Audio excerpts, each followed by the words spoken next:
viewers, welcome back to my YouTube channel, Mommy Jesus. Thanks for engaging my previous videos. Thanks for the like and the lovely comments. So today I'll be considering sensitization on child safeguarding, giving awareness to parents. Let the well-being of any child and trust in your care be your number one priority, knowing that a day will come that you will give account of how you have taken care of these children. So today I will be considering child abuse. Before I proceed, let me quickly give definition of child abuse. Child abuse can easily be defined as a maltreatment of a child. It could be in a physical way or emotional way or sexual way. It could also be a neglecting a child. So the number one of the forms of child abuse is physical abuse. From the definition that I've given, I made mention of 4 keywords. The first one is physical abuse. Second, emotional abuse. The third one is neglect, while the last one is sexual abuse. Considering physical abuse, even some parents, they are abusing their children physically, in which they did not know because it was not deliberate. Okay, as a parent, how can you know that you have been abusing your child physically? Punishing a child or in the name of discipline, slapping, tapping, pinching, punching, kicking your child in the name of punishment. No one say you should not modify your child behavior, but it's not until you flog that child to the extent of giving him mark on her physical body, giving him mark on his physical body, transferring aggression on a child, slapping a child without considering his or her health history. The second one I'll be considering is emotional abuse. Emotional abuse can easily be said as non-physical behavior that is used to isolate, to scare, to oppress, to bring down the self-esteem of a child, using a foul language on a child, using a negative ways on a child. Are you stupid? Are you mad? Are you crazy? No. Bringing down a child's self-esteem is not a right way of taking care of a child. It's not a right way of correcting a child. It's not a right way of strengthening positive behavior in a child. Using a foul language on a child. As a parent, especially as a mother, you shouldn't transfer your husband's aggression on your children. They were not there when you met each other. They were not there when you started the journey. Even if the journey is no more going smoothly, you shouldn't transfer the aggression on these children, bringing them down emotionally. No, it shouldn't be done. Bringing them down emotionally, affecting their mental health. Even as a teacher, are you approachable enough for your learner to confide in you? Can you identify a child that has been emotionally depressed? Can you identify a child that is being emotionally abused? As a school counselor, are you approachable? Are you accessible? Can a child confide in you? Can your clients confide in you? Even as a mother, do you know when your child is not emotionally stable? Do you know when to call a child to order? Are you even a first friend of your child? Do you take your children as your first friend? Thirdly is neglect. Some parents are now workers. What do I mean by workers? Going out 4 a.m, coming back home 11 p.m, from Monday through Sunday, without having just 1 hour in a day for your children. Not giving them proper attention. Are you an available mother? Are you an available father? Do you even know what is going on in your children? Are you there for them? Can you be called a responsible parent? As a mother, can you be called a responsible mother? Can you be called a responsible father? Parenting is not only about providing for food, paying for their school fees, buying written materials. No, you should be there for these children. Some are into drug, in which can be curbed when easily known. Are you available for these children? Are you checking their mental health? Are you sure they are mentally okay? Are you sure no one is abusing them in school or in the society? Are you sure they are not under threats? Are you sure they are psychologically okay? Don't you think even with that provision of food, the provision of school fee, the provision of writing material, without proper attention, this child might not get it right? Some children are facing neglect. They don't have love. They don't have people to care for them. They are being neglected. They don't have they don't have shoulders to cry on. They don't have someone to support them. Are you there for them? Even if you are a guardian, in as much you have adopted this child, you should be able to take 100% parental care for these children.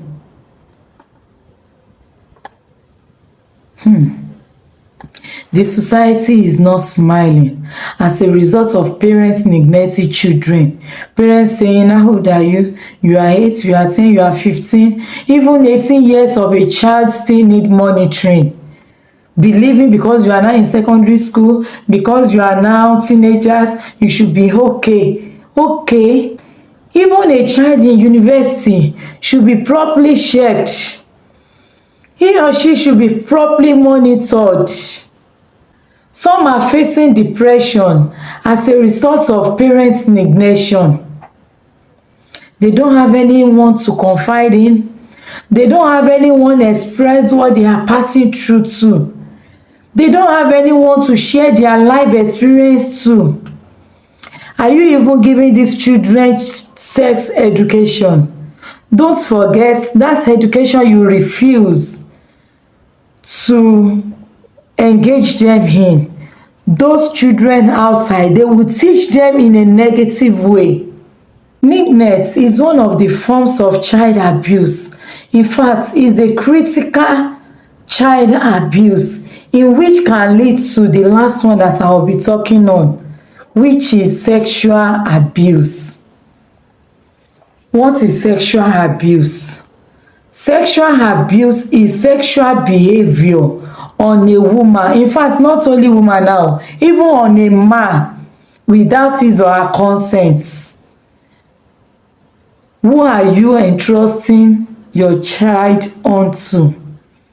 That uncle that you believe is helping you to take care of your child, do you know maybe he's a pedophile?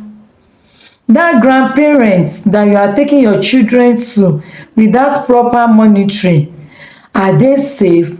Don't misquote me. Do not get me wrong. I don't say taking your children to your grandparents or to your parents as their own grandparents is bad, but be 100% assured that they are saved in their hand. That caregiver that you entrust your child to, are you sure she's not a man in form of a woman? Do you even have a naked check on her? There's nothing bad in having naked check on a nanny that you want to employ. A wife or a mother that is employing a nanny, a female nanny, as a female mother as well, you can as well check her to be sure that he's not having a male manhood, to be sure that truly she is a female. Even aside being a female, I've seen a female sexually abusing a female child, a female nanny fingering a female. Okay, they are called lesbian. Okay, practicing lesbianism with the so-called madam child. That's your friend's child.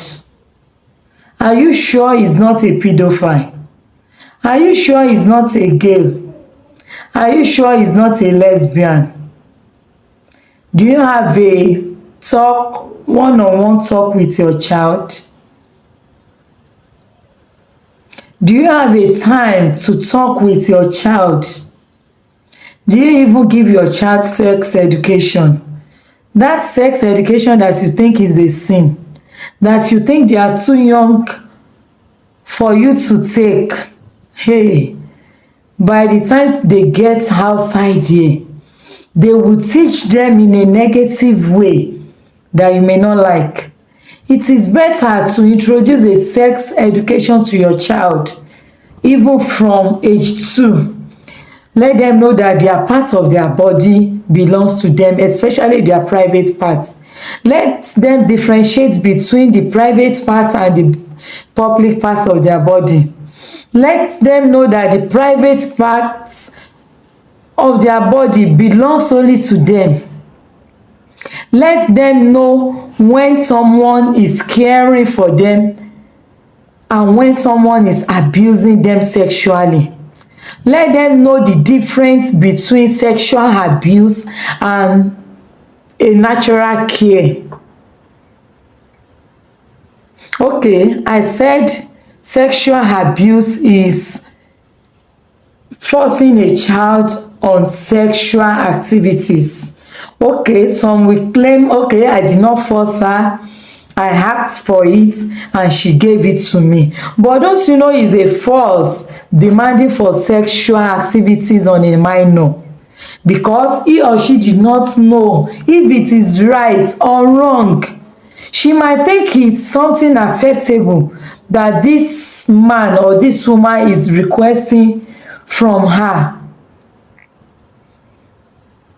Mothers, teachers, school counselors, caregiver, please let this child well-being be our priority. Let's be there for these children. Don't let your job take your 90% of time without having time for these children. A child that a parent refuse to train might end up bringing down a built house.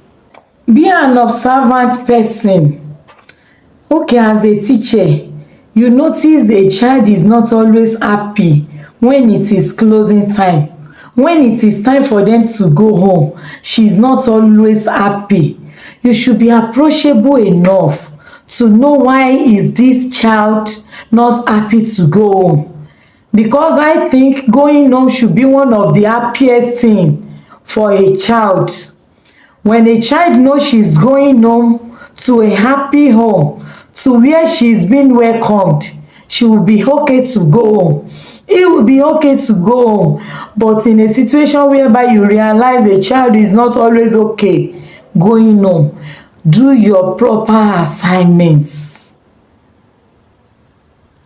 Be sure this child is okay, is saved in that house that she belongs to. Be sure this child is safe in that house that he belongs to, that he is saved with that family. As a parent or guardian, is your child not always happy going to school? Do your findings to know why this child is not always happy going to school. Visit the school. Be sure there is nothing wrong. Be sure the child is not being abused by the schoolmates. Be sure the child is not being abused by the school personnel. As a parent, know that these children, they are plants. They are seed that we are planting, in which we will surely reap. It now depends on what we are planting, the way we are planting it, and the zeal in which we are using to plant them, which will determine how germinated it will be when it is time for us to reap it. I pray may we all reap the fruits of our labor over these children in Jesus' name. Hope you enjoy watching.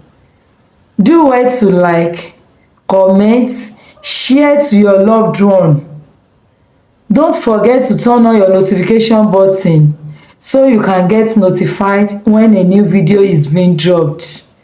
Mommy G loves you. Bye.